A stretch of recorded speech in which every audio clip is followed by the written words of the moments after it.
Ether Day, Friday, October 16th, 1846, marks the first successful demonstration of the inhalation of ether vapor as a means of overcoming pain of surgery by dentist William Thomas Green Morton at the Massachusetts General Hospital in Boston, USA. Morton did not discover anesthesia, nor was he the first person who attempted to relieve surgical pain by administering ether or any other drug by inhalational route. But he was the first person who, with personal inspiration and conviction, effectively administered the right agent before the right audience, in the right place, at the right moment in history, and ensured that the news of his success spread all over the world.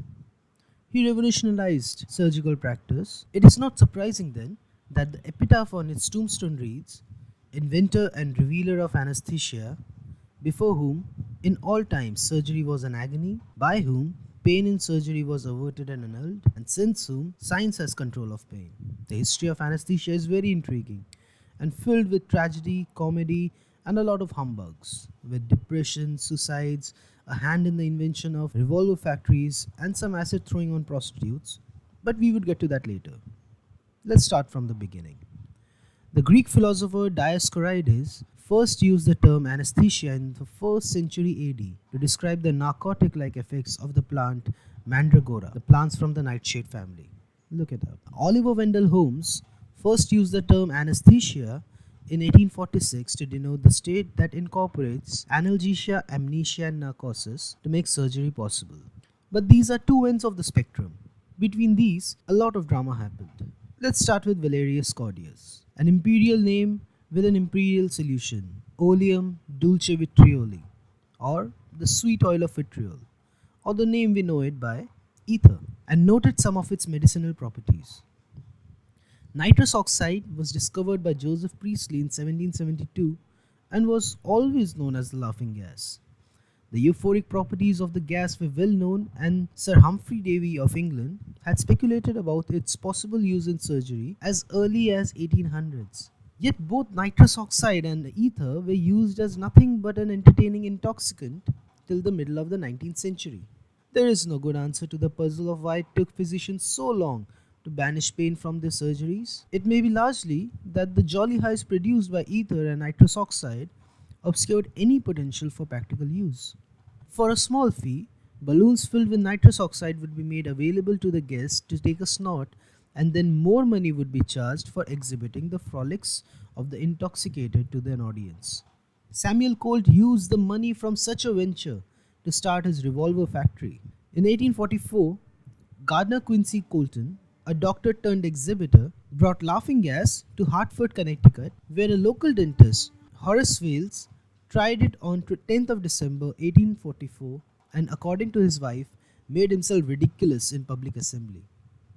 A friend of Wells, Samuel A. Cooley, got intoxicated, went berserk on stage, and banged up his knees against a settee, but felt nothing despite a bleeding knee until the gas wore off. Wells made a connection from stage amusement to clinical tool, and on the next day, the 11th of December 1844, inhaled nitrous from an oil silk bag provided by Colton and had his dental partner, John M. Riggs, pull out a troublesome tooth. After waking, Wells proclaimed, "It's the greatest discovery ever made. I didn't feel so much as a prick of a pin." Wells learned from Colton how to make nitrous oxide, and after successfully using it on some of his patients, he was ready to announce his discovery to the medical fraternity. He approached John Collins Warren, a leading surgeon, who arranged for a lecture demonstration at the Massachusetts General Hospital in Boston in January of 1845. Unfortunately, during the demonstration, the gas bag was removed early, and the patient cried out before the tooth was extracted. Wells was booed amidst cries of "Humbug! Humbug! Humbug!" A broken man, Wells returned to Hartford, suffered a debilitating disease, followed by mental depression that was exacerbated by the controversy that followed Morton's successful demonstration on Ether Day. But we'll come back to that later. He experimented with chloroform, which was an effective anesthetic, but more dangerous than ether, and became addicted to it. Arrested for throwing acid onto prostitutes while he was chloroformed, Wells killed himself in jail. Meanwhile, it was in 1842 that a 23-year-old Morton met Horace Wells for the first time in Hartford, Connecticut. Before that time, he had tried his hands at business in cities of Baltimore, St. Louis, and Cincinnati. He would forge letters of recommendation, buy goods on credits, sell them, and abscond with the money to the next place. He joined the newly opened Baltimore College of Dentistry but left without obtaining a diploma. Morton then decided to settle down and become a dentist under Will's tutelage. He learned Will's advanced techniques in prosthetic dentistry and moved to Boston. From here, a tangled tale of attribution becomes impossible to comprehend completely. He met Charles Thomas Jackson, a chemist and geologist, who later maintained that it was he who suggested the use of ether first for dental extractions.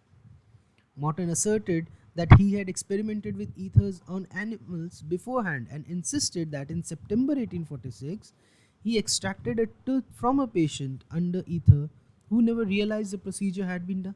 The story is further complicated by a competing claim by Dr. Crawford Long of Georgia, who used ether to remove a swelling from the patient's neck in 1842. Now, Morton wanted to make money from his invention of ether and did what no physician ever did in those days. He tried to patent it. But Morton could not make it pay. He tried to market a patent concoction called lithion, a mixture of ether and oil of orange. But everyone guessed that it was only the ether that worked, so the patent was useless. There was a tradition in Europe that those who had granted boons of science to humanity would be rewarded by generous sums of money. America had no such tradition. To the end of his life, Morton vigorously petitioned Congress for $100,000 to recompense his benevolence. Jackson learned to despise him and dug up the dirt of his youthful escapades. Jackson and Wills both claimed to have made the discovery, as opposed to any monetary award for Morton. There is no doubt that both Jackson and Wills had helped Morton in his pursuits, but selfishness and greed prevented him from acknowledging their role. Hence, we move on to 16th October 1846, the Friday, where W.T.G. Morton showcased his ether inhalational anesthesia in front of a roaring crowd. And John Collins Warren, the leading surgeon of Massachusetts General Hospital, exclaimed, "That's no humbug." Hence, the saga of discovery of inhalational anesthesia ended in tragedy for all the major players. Jackson never got the recognition he was sure he deserved for invention of the ether. Wells committed suicide. And Morton rightly got medals and fame for what he had done, but it never made him rich. Anesthesia has come a long way from that fateful day in 1846, where the first significant step was taken. Morton perhaps was not the inventor, but certainly was the revealer of inhalational anesthesia.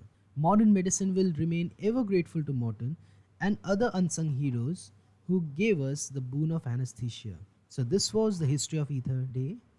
And now we come to the last segment, the weird valid inquiry. Why inhalational anesthesia was discovered before intravenous anesthesia? I'll give you 10 seconds to think. While you like the channel, share it and subscribe. It will be such a boost for upcoming videos. So back to the question. Why inhalational anesthesia was discovered before intravenous anesthesia? Well, intravenous anesthesia needs intravenous access. And the first hypodermic needle was invented in 1855 by Alexander Wood. So intravenous anything, leave alone anesthesia, did not exist till then, and definitely not on 16th October 1846. Stay happy, stay fearless. I'll see you next time with another video on anesthesiology. Like, share and subscribe.